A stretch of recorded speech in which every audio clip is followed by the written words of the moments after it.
할렐루야, 여호와 하나님께 찬양드립니다. 화창한 봄 날씨네요. 여러분 성전에서 만나서 참 반갑습니다. 거룩한 주일 하나님께 나와 성전을 와서 예배드리는 여러분, 그리고 성전을 향해 예배드리는 여러분, 주님의 이름으로 환영합니다. 마음을 모으고 신령과 진정으로 하나님께 예배드리기를 기도합니다. 찬양드리며 하나님께 나아가겠습니다.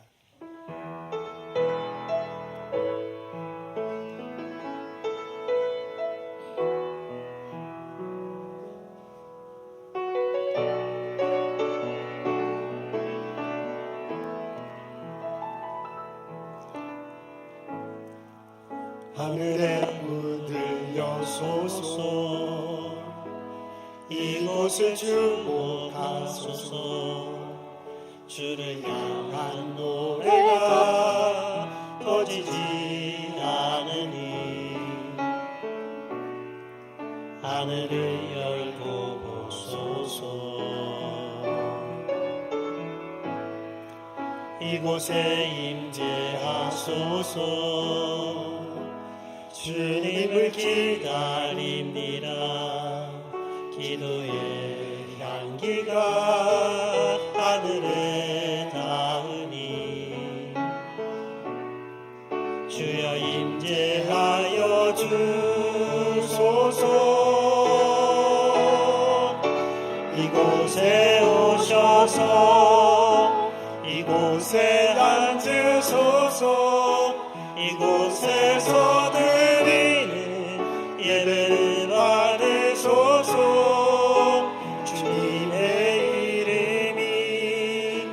주님의 이름만이 오직 주의 이름만 이곳에 있습니다.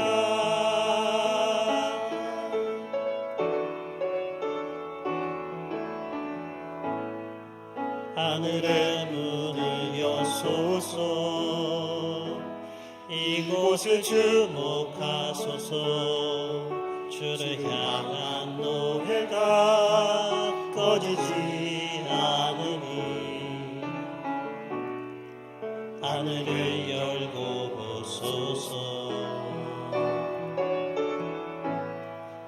이곳에 임재하소서. 주님을 기다립니다. 기도의 향기가 하늘에 닿으니 주여 임재하여 주소서. 이곳에 오셔서 이곳에 앉으소서. 이곳에서 드리는 예배를 받으소서.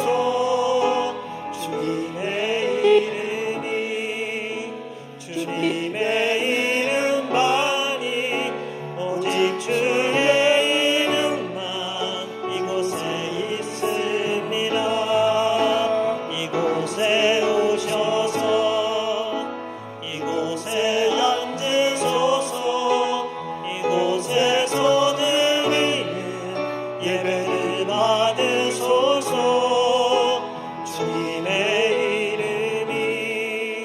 주님의 이름만이 오직 주의 이름만 이곳에 있습니다.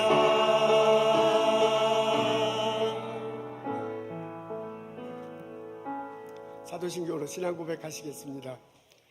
전능하사 천지를 만드신 하나님 아버지를 내가 믿사오며 그의 외아들 우리 주 예수 그리스도를 믿사오니 이는 성령으로 잉태하사 동정녀 마리아에게 나시고 본디오 빌라도에게 고난을 받으사 십자가에 못 박혀 죽으시고 장사한 지 사흘 만에 죽은 자 가운데서 다시 살아나시며 하늘에 오르사 전능하신 하나님 우편 앉아 계시다가 저리로서 산자와 죽은 자를 심판하러 오시리라. 성령을 믿사오며 거룩한 공예와 성도가 서로 교통하는 것과 죄를 사해 주시는 것과 몸이 다시 사는 것과 영원히 사는 것을 내가 믿사옵나이다. 아멘.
전능하신 아버지여 주의 능력 주시고 우리 맘에 임하셔서 떠나가지 마소서. 주께 영광 항상 돌려 천사처럼 섬기며 주의 사랑 영영토록 찬송하게 하소서.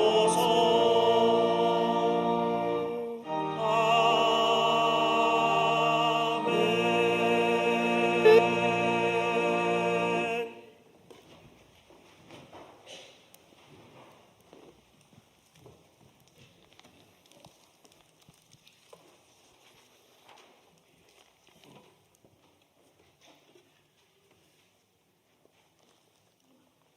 하나님 아버지, 오늘 거룩한 주님의 날에 사랑하시는 우리 성도님들 이렇게 주님 전에 모여 우리 하나님 아버지께 예배 올릴 수 있게 하여 주신 은혜에 감사를 드립니다. 이 백성은 내가 나를 위하여 지었나니 나를 찬송하게 하려 함이라 라는 이사야서의 말씀을 기억하며, 하나님 아버지, 우리가 이렇게 찬양과 예배를 드릴 수 있으니 이 얼마나 큰 특권인가를 생각하면 많이 있어도 주님 앞에 다 감사를 드릴 수 없음을 고백합니다.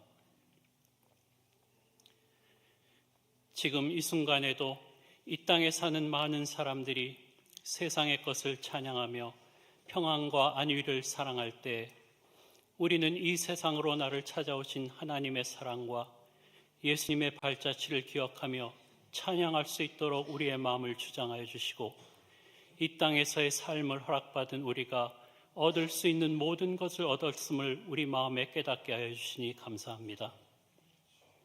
하나님 아버지, 우리가 무엇을 더 바라겠습니까?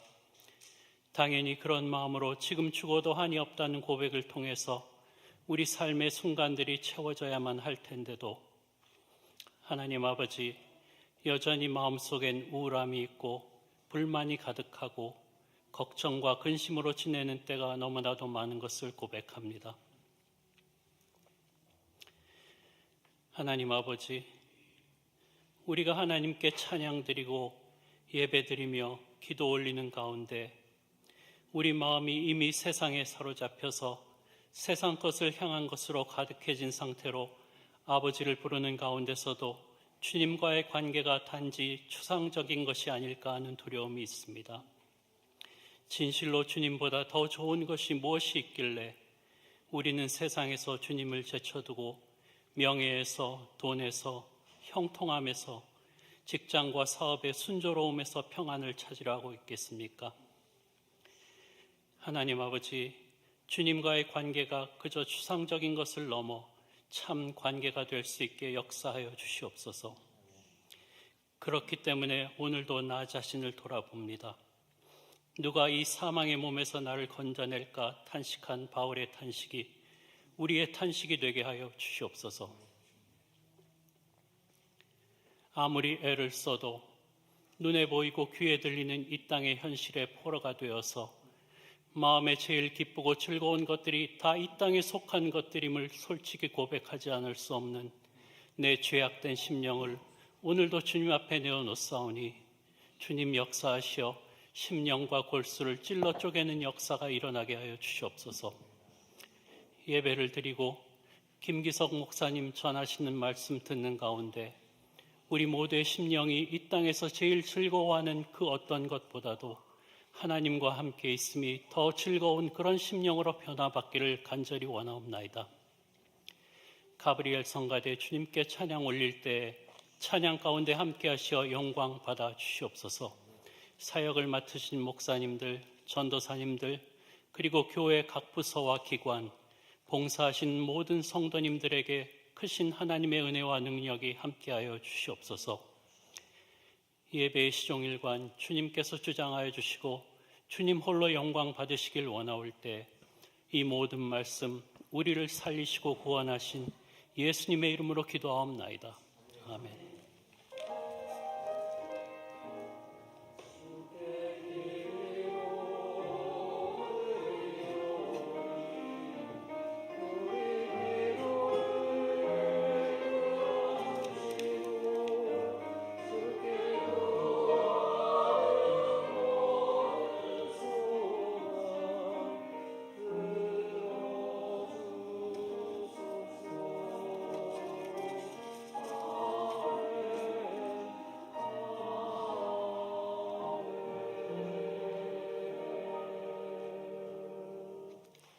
예배 참석하신 여러분 주님의 이름으로 환영합니다. 예배 끝난 후에 마틴홀 이 아래층에 있는데요. 거기서 친교 식사 있습니다. 참석하시고 교제 나누시면 참 고맙겠습니다.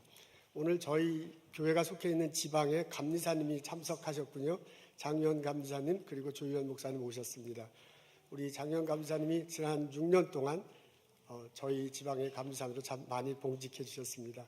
여러 가지 좋은 일 많이 하셨지만 특히 우리 교회로서는 큰 은혜를 이제 많이 받았습니다. 저희들이 2017년도에 그 렉싱턴 연합감리교회, 우리가 같이 예배드리던 렉싱턴 연합감리교회가 이제 안타깝게도 아쉽게도 이제 문을 닫았어요. 그리고 이제 그 전까지는 우리가 50% 공동 소유, 공동 운영해 왔는데 저희들이 다 이 건물을 인수하게 됐습니다. 그때 행정 처리를 하는데 우리 교우들이 우리 장로님, 권사님들 처음 왔을 때 우리 건물 증축하고 이런 것들, 그리고 그 이후로 계속해서 우리 교회들이 우리 교들이 교회를 잘 운영해 온 것, 이런 것들을 이제 감독님이나 다른 감리사에게 잘 프리젠트하고 우리 교회가 이걸 100% 인수할 수 있도록 행정 처리를 해주신 분입니다. 우리 장 감리사님 덕분에 우리가 이렇게 여기서 또 이게 다 저희 소유가 됐고 또 예배드릴 수 있게 됐습니다. 우리 장감사님 여러 가지로 수고 참 많았지만은 그것이 우리에게 특별히 고맙습니다. 우리 장감사님 잠깐 일어서시면 어떻겠습니까? 박수로 환영하겠습니다.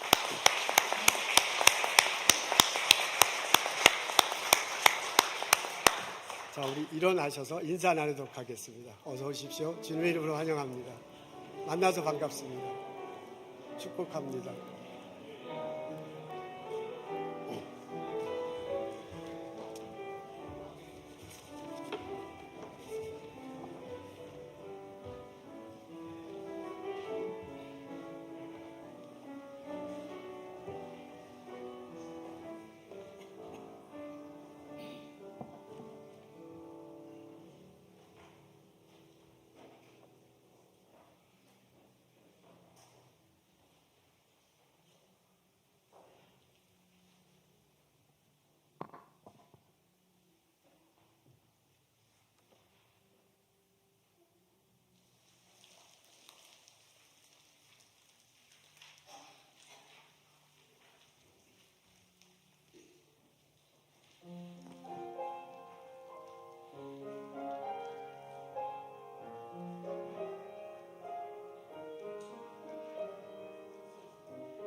오늘 저희 읽은 말씀은 룻기 4장 13절부터 17절입니다. 제가 읽겠습니다. 이에 보아스가 룻을 맞이하여 아내로 삼고 그에게 들어갔더니 여호와께서 그에게 임신하게 하심으로 그가 아들을 낳은지라. 여인들이 나오미에게 이르되 찬송할지로다. 여호와께서 오늘 내게 기업 물을 자가 없게 하지 아니하셨도다. 이 아이의 이름이 이스라엘 중에 유명하게 되기를 원하노라. 이는 내 생명의 회복자이며 내 노년의 봉양자라. 곧 너를 사랑하며 7 아들보다 귀한 내 며느리가 낳은 자로라 하니라. 나오미가 아기를 받아 품에 품고 그의 양육자가 되니 그의 이웃 여인들이 그에게 이름을 지어주되 나오미에게 아들이 태어났다 하여 그의 이름을 오벳이라 하였는데 그는 다윗의 아버지인 이새의 아버지였더라. 아멘.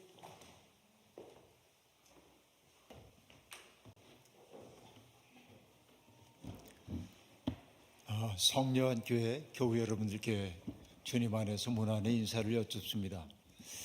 평안하셨습니까? 네. 저는 목사로 살아오면서 강대상에 올라와 눈을 감고 하나님 앞에 잠깐 기도를 올릴 때마다 머릿속에 그림이 그려집니다. 교우들이 한 분, 두 분 예배당 문을 열고 들어올 때 그 마음이 어떤 마음일까 하는 생각을 해봅니다. 한 주간 동안의 삶이 고단하고 힘겹고 눈물겹고 그런 어려움들이 있었지만 예배당으로 찾아 나오면서 그런 어려운 일들이 녹아내리길 아마도 소망했을 겁니다. 그런 여러분들이 지고 갔던 인생의 짐 같은 것들을 생각해 보면은 이 예배의 자리가 더욱더 복되게 느껴지는 까닭이 바로 거기에 있습니다. 그런데 우리가 주님 앞에 예배를 드릴 수 있는 까닭은 내가 의지적으로 결단했기 때문이기도 하지만 그러나 하나님이 우리를 부르시지 않았다고 한다면 우리는 이 자리에 있을 수 없습니다. 오늘 아무런 소리도 여러분 듣지 못했다 할지라도 여러분이 오늘 집에서 떠나서 이곳에 오게 된 것은 주님이 여러분의 마음속에 주님에 대한 그리움을 심어주셨기 때문이라고 저는 그렇게 확신합니다. 그리고 바울 사도의 말 또한 기억합니다.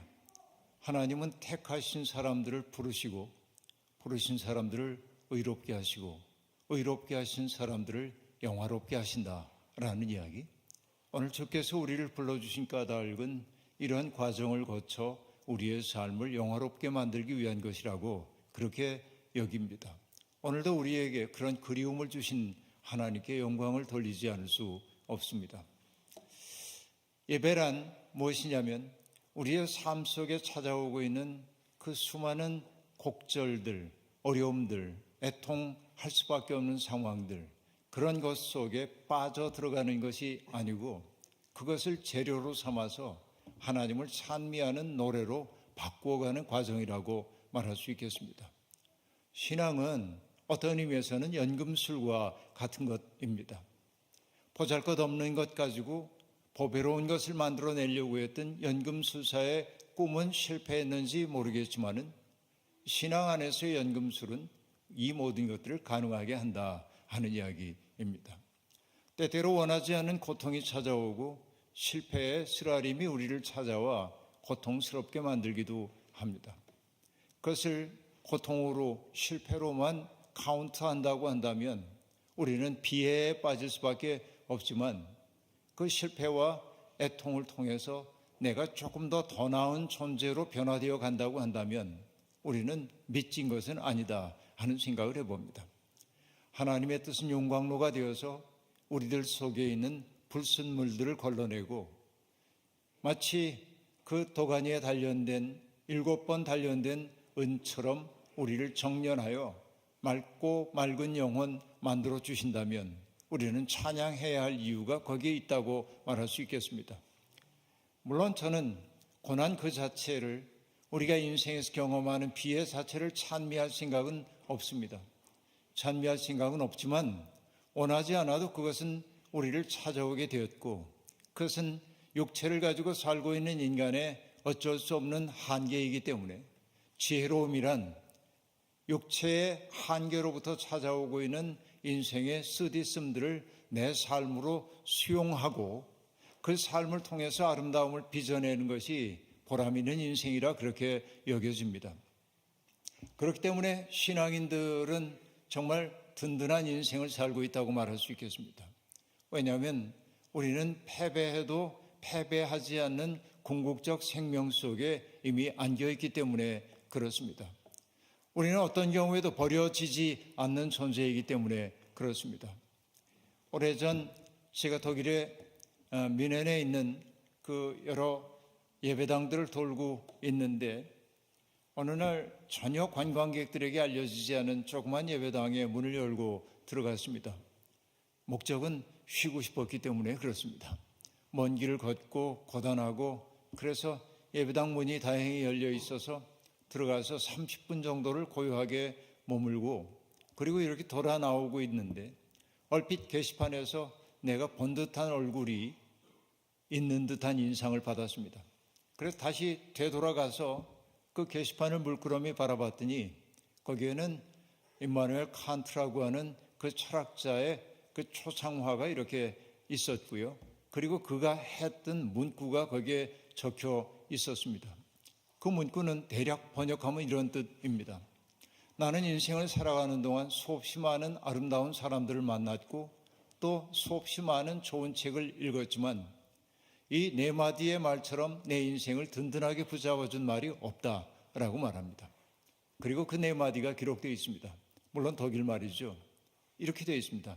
Du bist bei mir 라는 말입니다. Du bist bei mir. 이것은 시편 23편에 나오는 이야기입니다. 주께서 나와 함께 하심이라 라는 말입니다. 주께서 나와 함께 하심이라. 이 단어가 나의 인생을 가장 든든하게 붙잡아 주었다. 내가 만났던 수많은 사람들, 공부하기 위해 내가 읽었던 그 수많은 책들이 내게 준 지혜보다 주께서 나와 함께 하심이라. 이 말씀 한마디가 내 인생을 든든하게 세워줬다고 그는 고백하고 있었고 그 말씀이 제게도 큰 울림이 되어 다가왔습니다. 주께서 나와 함께 하심이라. 바로 그런 것이죠. 예배당을 찾아오고 있는 사람들의 모습이 제가 고맙게 느껴지고 장하게 느껴지는 까닭은 바로 시편에 등장하고 있는 순례자의 노래 같은 것들이 떠오르기 때문에 그렇습니다. 각자에게 주어져 있는 일상의 삶의 자리에서 분투하며 살고 있던 이들이 하나둘 영혼의 고향인 예배당으로 모여 들어오는 그 광경은 참으로 장관, 눈물겹고 고마운 광경이 아닐 수가 없습니다. 시편 시인도 얘기를 했죠. 주님께 힘을 얻고 그 마음에 시온의 대로가 있는 사람은 복이 있나이다 라고 말했습니다. 그들이 눈물의 골짜기를 거닐지라도 그곳이 바로 그 넉넉한 샘물이 흐르는 곳이 될 거라고 시인은 고백하고 있습니다. 이것이 우리가 이 자리에 나온 까닭이 아닌가 생각해 봅니다. 하나님을 믿는다고 하는 것, 또 예수 그리스도를 믿는다고 하는 것, 그것은 그저 신조에 대한 반복이 믿음은 아닐 겁니다. 세상을 바라보는 나의 태도가 달라지는 것이고 사람들을 대하는 나의 태도가 달라지는 것이 믿음일 겁니다. 우리가 하나님을 믿는다고 하는 것은 무엇일까요? 그분을 믿기 때문에 내가 할 수 없는 일을 그분의 능력을 덧입어 해내는 것, 이것만이 하나님 믿는 것일까요? 아니요. 하나님을 믿는다고 하는 것은 그분을 수단으로 삼아 내 목적 이루기 위한 게 아니라 이 작은 나를 그 하나님의 뜻을 이루기 위해 바치는 것이 진정한 신앙이고 예배가 아니고 무엇이겠습니까? 하나님의 꿈에 동참한다는 것처럼 아름답고 멋진 일은 아마 없으리라고 생각을 하는 것입니다. 그래서 여러분, 어떤 분은 얘기했습니다. 하나님을 믿는다는 것은 하나님의 꿈을 나의 꿈으로 삼고 그 꿈을 이루기 위해 해산의 수고를 다하는 것이다 라고 말합니다. 바로 이것이 믿음의 본질이 아닌가 생각합니다. 나같이 부족한 자가 하나님의 일을 위해 부름을 받았다는 이 사실 얼마나 놀랍습니까? 세상에서 우리는 유능한 사람 아닐 수도 있습니다. 그러나 하나님의 손에 들려졌을 때 우리는 다른 겁니다. 성녀 테레사가 얘기했던 것처럼 우리는 모두 하나님의 일을 잠시 동안 하다 가는 존재입니다. 그는 스스로를 하나님의 손에 들린 몽당 연필이라고 말한 바 있습니다. 보잘것없어 보이지만은 그 몽당 연필이 하나님의 손에 들려지면 아름다운 삶의 이야기를 써갈 수 있는 것 아니겠습니까? 우리는 바로 이 일을 위해 부름을 받았다고 말할 수 있겠습니다. 하나님을 믿는다고 하는 것, 그것을 저는 이런 말로도 한번 설명해 보고 싶습니다. 세상 모든 사람들이 함께 흘러가고 있는 강물이 있습니다. 이것이 여러분 예수님의 언어로 얘기하면 넓은 문을 통해서 가는 넓은 길입니다. 하나님을 믿는다는 것, 예수를 믿는다고 하는 것은 거기에 편승해 가는 것 아니고 거기에 편승해 가지고 하나님의 도움으로 남보다 빨리 수영해 앞으로 나가는 것 아니고 세상이 가는 방향과 다른 방향으로 가는 것이죠. 바로 이것이 생명의 방향이 아니고 무엇이겠습니까? 적어도 예수를 믿는 사람들이라고 한다면 다른 삶이 가능하다. 세상이 끊임없이 우리에게 행복의 조건으로 얘기하고 있는 그 조건들을 채워가지 못한다 할지라도 행복할 수 있는 길은 무한히 많다고 하는 사실을 받아들이는 것. 무엇보다도 행복한 것은 나 같은 죄인이, 나처럼 보잘것없는 사람이 하나님의 일을 위해 부름을 받았다는 사실 그 자체가 행복이라는 사실을 인식하게 될 때 우리를 괴롭히고 있던 인생의 비애는 줄어든다. 이것이 제 마음의 확신입니다. 그러므로 믿는 사람들은 당당해야 합니다. 우뚝 서야 합니다. 욕망에 휘둘리지 말아야 합니다. 세상 사람들이 뭐라고 해도 나는 나 나름대로의 먹을 양식이 있어 라고 얘기해야 합니다. 마치 수가성 우물가에 여인과 만났던 예수님에게 제자들이 돌아와서 먹을 것을 좀 잡수시라고 드리자 주님이 하신 말씀 무엇입니까? 나는 내가 먹을 양식이 있다고 얘기합니다. 그 양식, 그것은 뭘까요? 보람이라고 하는 양식, 삶의 의미라고 하는 양식 아닙니까? 이게 넉넉히 채워진 사람들은 스스로 결핍되어 있다고 느끼지 않아요. 조금 덜 먹으면 어떻고 덜 가지면 어떠냐 하는 얘기입니다. 여러분 잘 알고 있는 디오게네스라고 하는 사람 있죠. 디오게네스라고 하는 사람은 알렉산더의 총을 거절했던 사람으로 유명합니다. 알렉산더 대왕이 소원이 있으면 말하라고 얘기하자 내 토굴에 햇빛이 잘 들어오고 있는데 당신이 가리고 있으니 조금만 물러나 좀 좋겠다고 했던 유명한 일화가 있습니다. 사실인지 아닌지 모르겠지만 그런 일화가 전해져 오고 있습니다. 알렉산더는 정말 디오게네스를 얻고 싶었습니다. 그러나 그가 끝까지 거절했기 때문에 디오게네스를 잘 알고 있는 그의 친구를 보내 설득하게 만듭니다. 디오게네스를 설득하기 위해 친구가 다가왔을 때 그때 마침 디오게네스는 콩꼬투리를 먹고 있었습니다. 마침 잘 됐다고 생각하고 친구가 디오게네스에게 말합니다. 알렉산더에게 고개만 한번 숙였더라면 이런 건 먹지 않고 지낼 수 있을 텐데 라고 말하자 디오게네스가 친구 얼굴도 쳐다보지 않고 말했습니다. 이런 걸 먹고 만족할 수 있으면 알렉산더에게 고개 숙이지 않아도 될 텐데. 여러분 어느 쪽 인생을 선택해야 합니까?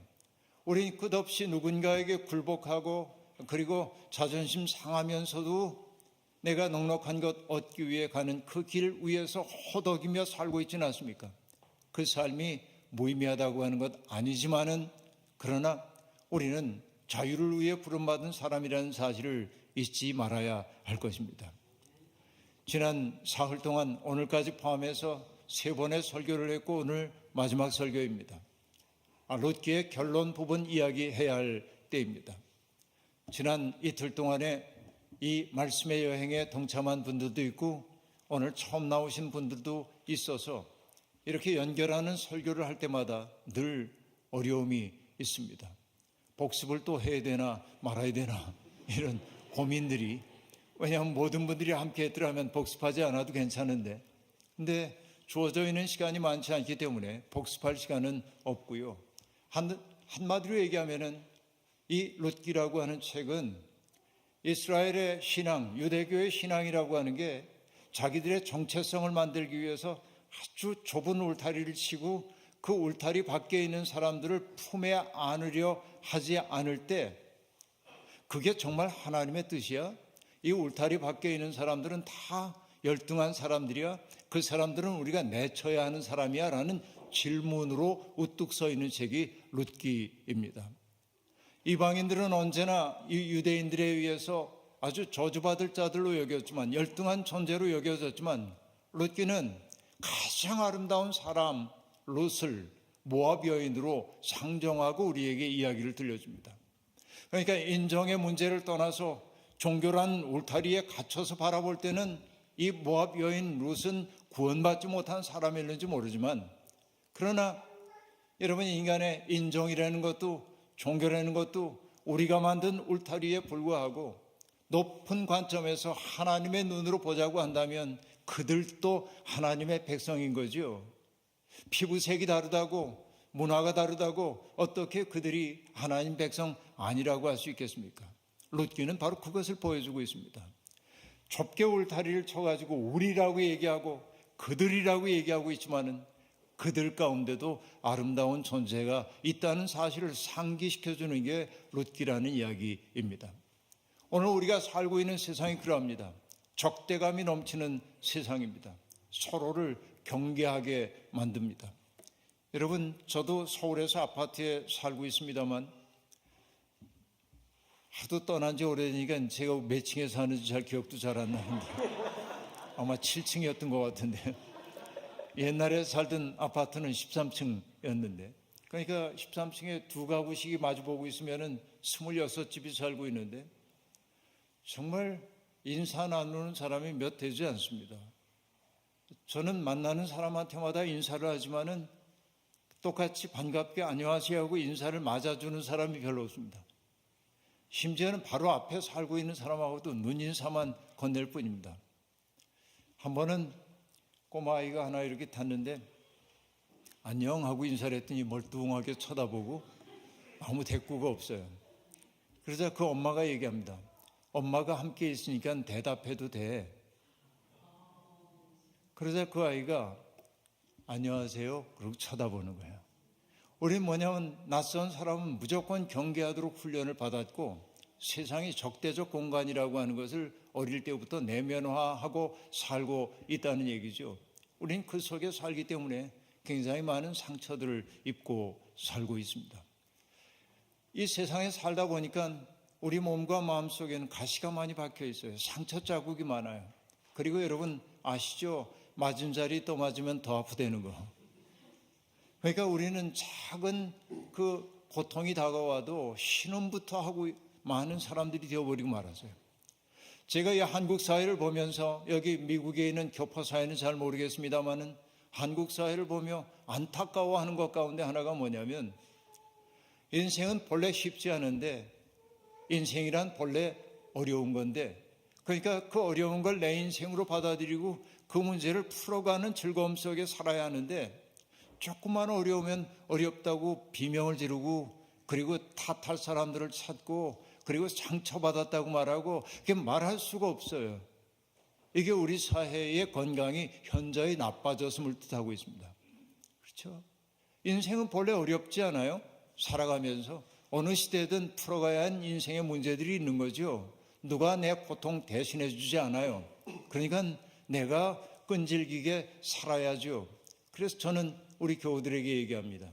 쉬면의 가장자리에 내몰려도 명랑함을 잃지 않는 게 믿음입니다 라고 말하곤 하는데, 여러분 정말로 사람들은 조그만 무게가 자기를 잡아당기면 비명부터 지르고 탓할 사람부터 찾는단 말이죠. 왜 그럴까 생각해보면 알 수 있습니다. 적대감이 넘치는 세상에 살면서 너무나 상처가 많기 때문에 그렇습니다. 우리가 주님의 은총 앞에 와야 하는 까닭이 뭐냐면, 주님의 가없는 사랑을 받고 나면 내 마음속에 있었던 가시와 상처가 녹아내려요. 괜찮다, 괜찮다. 그만하면 잘 살아서. 주께서 우리에게 그렇게 얘기합니다. 과거에 붙들려 있지 마. 새로운 삶을 함께 나와 꿈꾸어. 주님은 그렇게 얘기합니다. 과거가 내 삶을 규정하지 못하게 해. 그래, 지난날 그렇게 산 건 잘못한 거 맞지. 그러나 거기에 붙들려 있기에는 내 인생이 너무 소중하단다. 주님의 사랑이 우리를 그렇게 붙들고 있는 거 아닙니까? 바로 이게 우리를 맞아주시는 주님의 사랑인 거예요. 구원이 뭔지에 대한 이야기를 나눌 때, 신학교에서 어느 신학자의 얘기 들은 적이 있어요. 구원받음이란 뭐냐? 하나님께서 나를 받아들이셨다는 사실을 받아들이는 게 구원받음이에요. 여러분은 받아들여진 존재들입니다. 여러분이 살아온 지난날의 삶이 어떠하든지 간에 하나님께서 받아들이셨기 때문에 여러분의 마음속에 그리움을 주셨고 그 그리움 때문에 여러분이 이 자리에 왔어요. 그러니까 더 이상 과거에 부끄러웠던 기억의 노예가 되어 살 필요가 없어요. 과거는 부끄럽다. 주께서 용서해 주셨어요. 이제 새롭게 살기 시작하면 되는 거예요. 그러니까 정말 중요한 것은 우리가 살고 있는 적대적 공간을 환대의 공간으로 바꾸는 거예요. 바로 주께서 우리를 불러주신 까닭이 바로 그거라고 얘기할 수 있겠습니다. 이 환대의 세상을 열어가는데 정말 필요한 게 뭐였습니까? 누군가의 아픔에 공감하는 마음이었습니다. 남편을 잃어버리고 두 아들을 잃어버린 그 나오미의 처지 때문에 며느리들은 너무나 아파했습니다. 그리고 롯과 오르바라고 하는 며느리는 그 어머니의 고통 속에 자기가 함께 들어가 고통을 나누고 싶어 했습니다. 나오미는 자기가 겪었던 그 고통을 며느리들이 똑같이 반복하게 될까 봐 며느리들을 자유롭게 헐헐 날아가게 해주고 싶었습니다. 자유로움과 긍휼이 만났던 거죠. 그 자리에 사랑이 싹 텄습니다. 그리고 여러분, 롯이 했던 그 유명한 이야기 알죠? 어머니가 머무시는 곳에 나도 머물고 어머니가 묻히시는 곳에 나도 묻히겠다고 얘기를 합니다. 어머니의 백성이 나의 백성이 될 겁니다. 어머니의 하나님이 나의 하나님이 될 겁니다. 그렇죠? 무엇 때문에? 그의 고통, 어머니가 겪고 있는 지극한 고통의 자리에서 서서 바라보니까 그 고통을 차마 외면할 수 없는 그 마음 때문에 어머니의 백성이 나의 백성, 어머니의 하나님이 나의 하나님이라고 얘기합니다. 종교보다 더 깊은 것은 누군가에 대한 고통에 대한 공감이에요. 깊은 공감. 오늘날 기독교가 잃어버리고 있는 게 뭐냐면 기독교 교리에 대한 신앙은 사람들이 고백하지만 그 교리 너머에는 하나님의 마음, 하나님이 인간에게 주려고 하는 근본적인 마음을 잃어버리고 있어요. 이게 문제입니다. 롯이 보여주는 건 뭐냐면 종교와 민족을 뛰어넘는 근원적인 연대로서의 슬픔의 공유, 이런 것들이에요. 이것을 통해서 하나님의 꿈이 이루어진다는 얘기죠.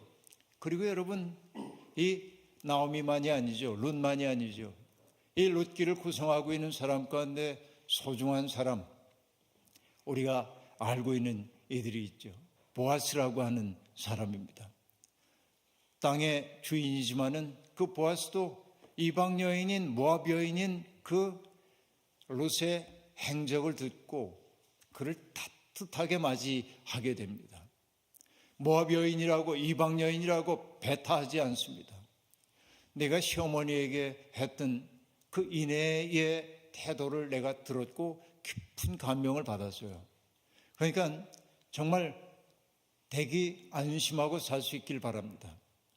내 밭에서 이삭을 줍고 그리고 내 일꾼들 사이에 일꾼들이 떠다 놓은 물을 마시면서 일하고 그리고 우리의 식탁에서 함께 초에다가 빵을 찍어서 나누어 먹자고 그렇게 이야기를 하는 겁니다. 받아들임이에요. 룻기의 이야기가 보여주고 있는 것은 바로 그와 같은 수용의 이야기입니다. 그리고 어찌어찌해서 여러분 알다시피 보아스와 룻 사이에 이 중간에 나오미가 끼어들어가지고 둘을 결혼에 이르게 하죠. 오늘 이제 제가 잠깐 동안 해야 하는 얘기는 바로 그 얘기입니다. 보아스가 이제 룻과 결혼하기 위한 행정적 절차를 다 마치자 그 성읍에 있는 모든 사람들이 보아스를 축복합니다. 여호와께서 이 젊은 여자로 말미암아 내게 상속자를 주사 내 집이 다말이 유다에게 낳아준 베레스의 집과 같게 하시기를 원하노라, 이렇게 이야기를 하고 있습니다. 그런데 여러분, 이 말 이전에 먼저 보아야 할 게 11절 말씀인데요. 이렇게 말합니다. 여호와께서 내 집에 들어가는 여인으로 이스라엘 집을 세운 라헬과 레아와 같게 하시고 내가 에브라스에서 유력하고 베들레헴에서 유명하게 하시기를 원하며 라고 성문 앞에 있는 백성들이 축복해 주고 있어요. 이게 왜 중요한가 생각해 보십시오. 이스라엘의 조상 그러면 아브라함과 이삭 떠오르지만은 야곱을 통해 낳은 12 아들들이 이스라엘의 12지파를 형성했다는 사실을 우리가 잘 알고 있습니다. 그 12지파의 어머니가 라헬과 레아이죠. 물론 몸종들 비라와 실바라고 하는 몸종을 통해 태어나기도 합니다마는 정실 부인은 라헬과 레아죠. 그런데 이 이방 여인의 역할을 이스라엘의 어머니라고 하는 라헬과 레아의 역할에 빗대서 얘기를 하고 있다는 사실이에요. 여러분, 이거 우연히 볼 일이 아닙니다. 어마어마한 일을 지금 말을 하고 있는 거예요. 어떻게 보면 이 룻기는 반체제적으로 보일 수 있어요. 반민족주의적으로 보일 수 있어요. 이스라엘의 어머니인 라헬과 레아를 모압 여인 룻과 마주 세워놓고 있기 때문에 그렇습니다. 그리고 이 여인이, 내 집에 들어가는 여인이 이스라엘 집을 세운이라고 얘기하므로 누구를 예고하고 있냐면 사무엘상 7장을 보면은 하나님께서 나단 선지자를 통해서 다윗과 언약을 맺는 장면이 나오는데 거기에서 뭐라고 얘기를 하고 있습니까? 내가 너를 위하여 집을 세우리라 라고 말하고 있어요. 그러니까 바로 이 보아스와 롯 사이에 태어나는 후손이 바로 다윗의 약속, 이후에 등장하게 될 다윗의 약속을 예비하고 있음을 넌지시 지금 얘기를 해주고 있단 말이죠. 그러니까 내가 이스라엘을 세울 수 있기를 이라고 소망하고 있습니다. 그 다음에 아까 읽었던 12절은 뭐라고 얘기했습니까? 여호와께서 이 젊은 여자로 말미암아 내게 상속자를 주사 내 집이 다말이 유다에게 낳아준 베레스의 집과 같게 하시기를 원하노라, 이렇게 얘기합니다.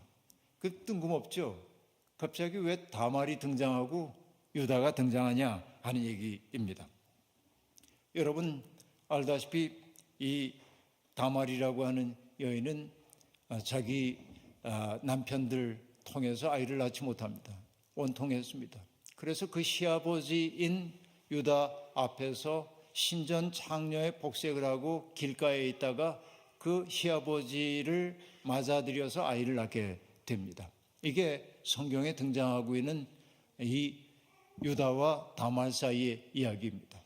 결국은 그 다말을 통해서 뭔가 새로운 그 생명이, 후손들이 이어지게 되었다는 사실을 성경은 우리에게 인상 깊게 보여주고 있습니다. 근데 왜 하필이면 유다에게 그런 일이 벌어졌는지를 생각해 볼 필요가 있습니다. 여러분, 창세기 사건으로 잠깐 돌아가 봅니다.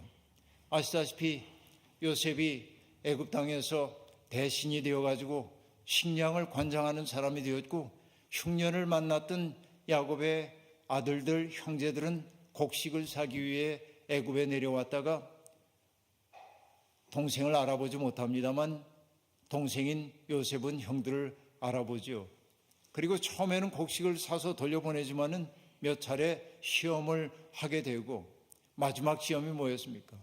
정말 당신들의 말이 진실하다고 한다면은 집에 있다고 하는 그 막내 아들 베냐민을 데려와 보라고 이야기를 합니다. 그래서 어렵게 베냐민을 데리고 애굽 땅에 이렇게 내려왔을 때 요셉의 마지막 시험이 시작되죠. 베냐민을 도둑으로 모는 일이에요. 점을 치는 컵을 그의 자루 속에 집어넣었다가 잡습니다. 그래서 뭐라고 얘기하냐면 얘가 도둑질을 했기 때문에 종으로 삼겠다고 이야기를 합니다. 큰일 났습니다. 그때 유다가 나타나가지고 하는 말이 무엇입니까?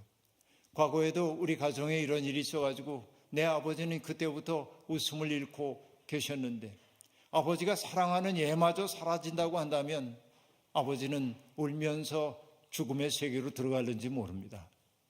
그 아버지의 고통이 떠올랐고 과거에 자기 때문에 어려움을 겪었던 요셉의 고통이 떠오른 거예요. 그래서 유다가 자기의 아직은 모르고 있는 형제인 요셉에게 뭐라고 말하냐면 이 아이는 반드시 돌아가야 합니다. 그러니 이 아이 대신 내가 종이 되겠습니다 하고 말합니다. 이것이 여러분 요셉의 마음속에 있었던 얼었던 마음을 녹이는 봄볕과 같은 것이 되었죠. 지난날 그 형제를 종으로 팔아버렸던 또 종으로 팔려갔던 요셉의 가슴 속에 있었던 한이 쓰러지는 순간이었을 겁니다. 그러자 비로소 요셉은 자기의 정체를 드러내죠. 그리고 비로소 자기 인생의 의미를 깨달아요. 자기가 겪었던 인생의 의미를. 그게 무엇이었습니까? 형들 걱정하지 마십시오. 지금서 내가 깨달은 것이 있습니다. 하나님께서 일찍이 나를 이곳에 보내신 것은 이런 어려운 시기를 맞이하여서 우리의 가족을 구원하려고 하는 하나님의 섭리 가운데 벌어진 사건입니다. 이렇게 해석을 하게 된단 말이죠. 바로 이 사건, 그러니까 요셉의 가슴 속에 있었던 그 얼음을 녹여서 봄물이 흐르듯 이 형제들을 화해로 이끌었던 것은 뭐냐면 유다가 정말로 했던 거예요. 베냐민 대신 내가 종이 되겠다고. 대리의 고통입니다. 그의 고통을 내가 대신 감당하겠다고 하는 것입니다. 다말이 등장한 것, 다말과 유다가 여기에 등장한 까닭은 바로 그 얘기를 하는 거예요.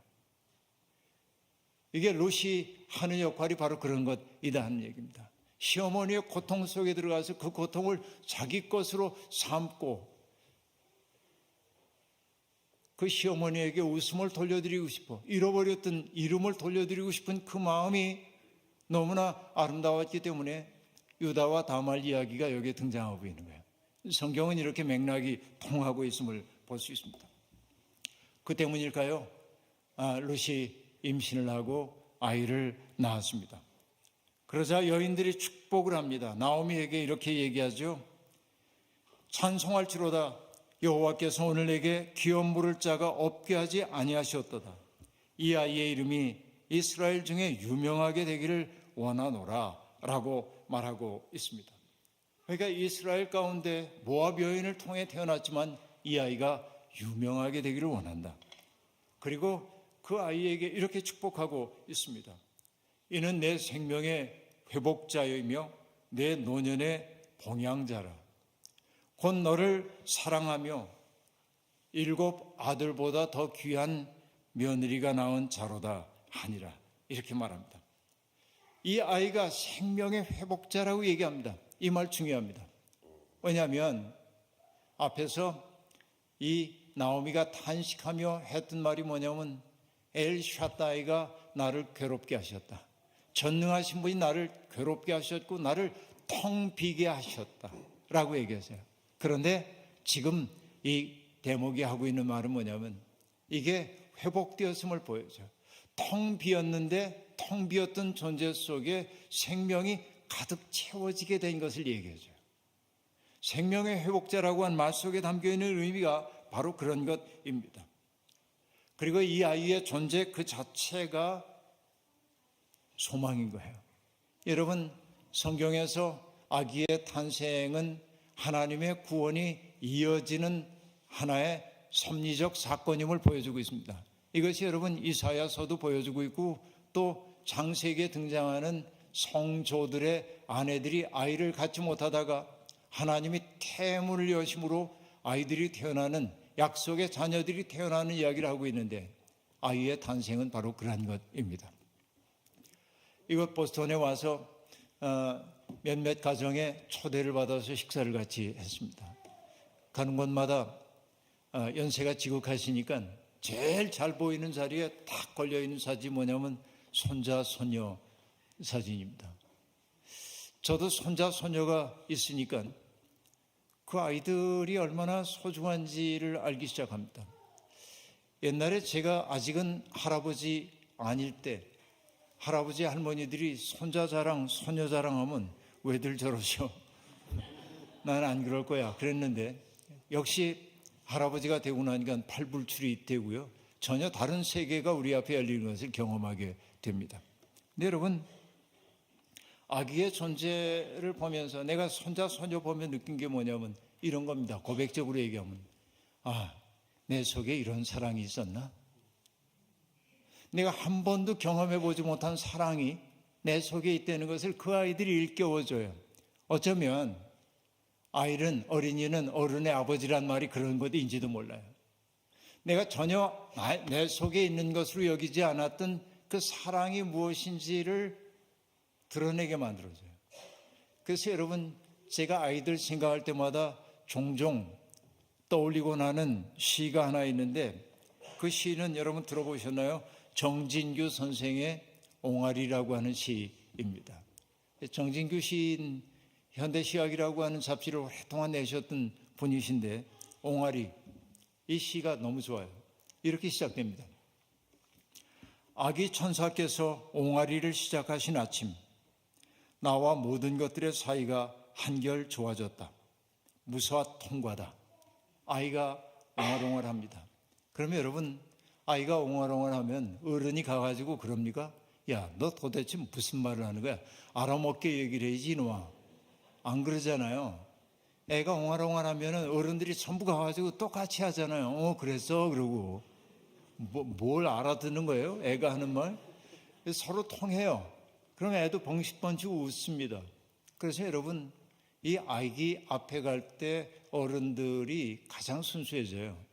왜냐하면 말랑말랑한 몸이 많은 언어를 가지고 가요. 애 앞에 가면 날카로운 말 안 해요. 말랑말랑해져요. 그러니까 아이들이 어른을 키우는 게 맞아요. 이 말을 저는 실체로서 경험을 하게 된다니까요. 그리고 이 시인이 얘기합니다. 언어의 마법사인 시인이 옹알이는 어떻다고 얘기합니까? 의미도 무의미도 다 통한다.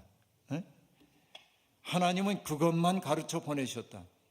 나의 말씀들을 잠시 반납한다. 이 시인이 언어를 반납해요. 왜냐하면 그 세계, 아이의 세계가 더 신비하기 때문에 그렇습니다. 여러분, 죽었던 그 세계, 그렇죠? 어제 저녁에도 얘기했습니다마는 보아스와 롯의 결혼 관계가 이렇게 만들어지게 될 때 사람들이 누구의 이름을 얘기하냐면 이미 죽어 세상 떠난 엘리멜렉과 말론과 기럐의 이름을 떠올리고 그들이 가계를 이어가게 되었다고 얘기하므로 그들을 살려내잖아요. 그리고 그 가문의 기업 물을 자로서의 아기가 태어났어요. 그 아기의 별명이 뭐냐면 내 생명의 회복자라는 얘기입니다. 내 노년의 봉양자, 그렇게 얘기하고 있습니다. 나오미가 그 아이를 품에 안습니다. 그리고 양육자가 되었습니다. 그러자 이웃 여인들이 이 아이에게 이름을 지어주어서 나오미에게 아들이 태어났다 해서 그의 이름을 오벳이라고 합니다. 그런데 여러분, 아이를 낳은 건 롯인데 나오미에게 아이가 지금 생겼다고 얘기를 하고 있습니다. 당혹스러운 일입니다. 롯은 이 이야기 속에서 사라지고 있어요. 결혼하고 아이를 낳은 다음에 롯은 싹 사라집니다. 더 이상 등장하지 않습니다. 마치 뭐와 같으냐면 우렁각시 같아요. 그래서 여러분, 롯이라고 하는 이름의 뜻이 뭐냐면 우정이란 뜻입니다. 벗이란 뜻입니다. 어머니의 신산스러운 삶 속에 동행하고 그의 고통을 덜어내주는 존재로 있다가 기쁨이 회복되었을 때 롯은 홀연히 사라지는 겁니다. 그래서 저는 이 롯에게서 누굴 보냐면 그리스도의 모상을 보는 거예요. 주님이 그러하셨죠. 여러분, 제가 춘추전국 시대의 현인인 노자의 얘기를 좋아하는데 노자가 이렇게 얘기합니다. 공성이 불거라 하고 말합니다. 공을 이룬 후에는 거기에 머물면 안 된다는 거예요. 추해져요. 공을 이루면. 옛날에 우리 미국에서 만들어진 서부 영화를 보면은 그렇죠. 조그만 마을에 총잡이가 나타나가지고 악당들을 다 제거하고 로맨스가 싹 들만 하면은 말 타고 가잖아요. 이게 공성이 불거죠. 거기 머물지 않는 거죠. 딱. 인생이 이렇게 홀가분하게 깨끗하면 얼마나 좋겠어요. 내가 이거 얼마나 이거 만드느라고 애썼는데 이거 들러붙으니까 더러워져요. 깨끗하지 않고. 종교인들도 똑같아요. 너무나 많은 종교인들이 추해지는 까닭이 뭐냐면 내가 뭔가 했다라고 하는 생각, 떠나지 못함 때문에 그렇단 말이죠. 그런데 롯은 싹 사라져요. 저는 여기에서 그리스도를 봐요. 그리스도의 그 표상을 보고 있다 하는 얘기입니다. 이웃 여인들이 아이의 이름을 붙여주었어요. 그 까닭은 뭐냐? 이 아이의 탄생이 공동체적 사건임을 보여주기 위한 겁니다. 그리고 그 아이의 이름이 오벳이라고 얘기합니다. 그 오벳 이름의 뜻은 일꾼이라는 뜻입니다. 사사시대, 혼란스럽게 이를 데 없던 그 사사시대의 그 혼돈을 바로잡는 이가 오벳을 통해서 나타나는 하나님의 일꾼이 될 것임을 예고하고 있음을 볼 수 있는 것입니다. 그리고 우리가 알다시피 이 오벳을 통해 태어난 것이 이새이고 이새에게서 태어난 아들이 다윗임을 알게 되죠. 다윗의 족보 속에서 그리스도가 태어났다는 사실도 우리가 알고 있습니다.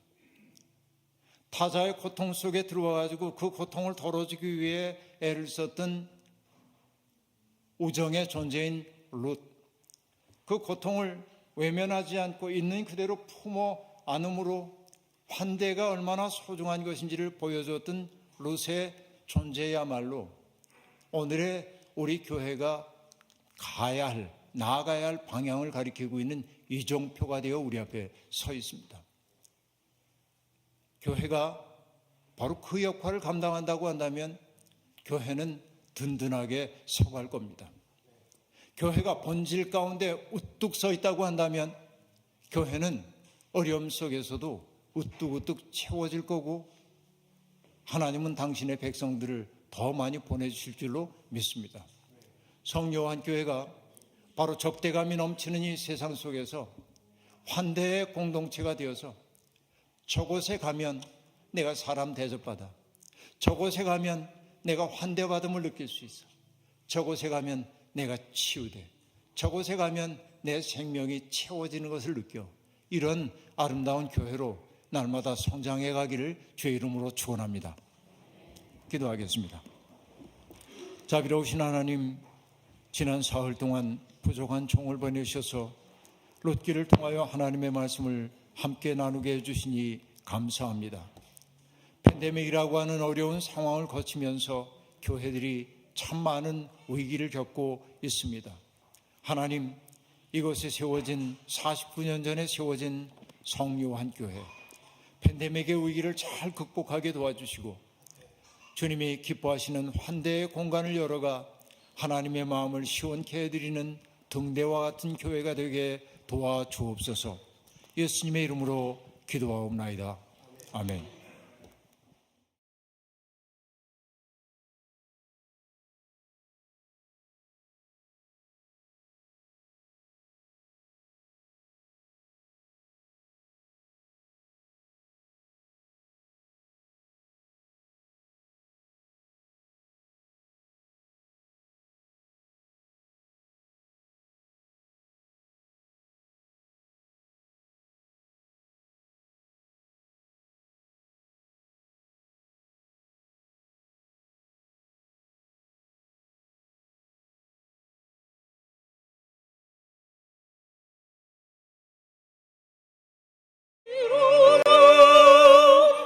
사랑하기 위하여 저들의 참았네.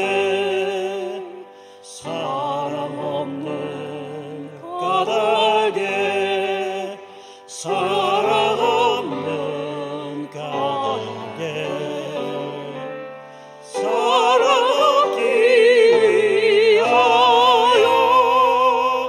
저들 오래 참았네. 곱고만 아버지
기갈 중에 있는 영혼 사랑받기 원하며 아이들도 소리 질러 사랑받기 원하네. 저들 소리 들을 때 가서 도와줍시다.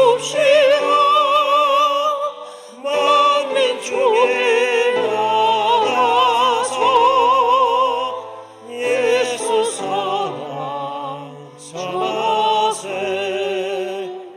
예수 사랑 전하세. 예수 사랑 전하세.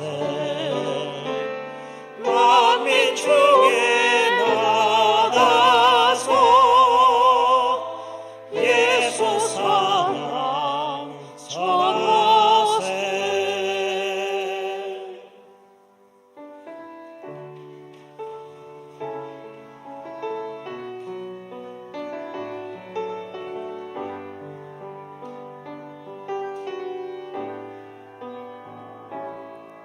당신은 사랑받기 위해 태어난 사람.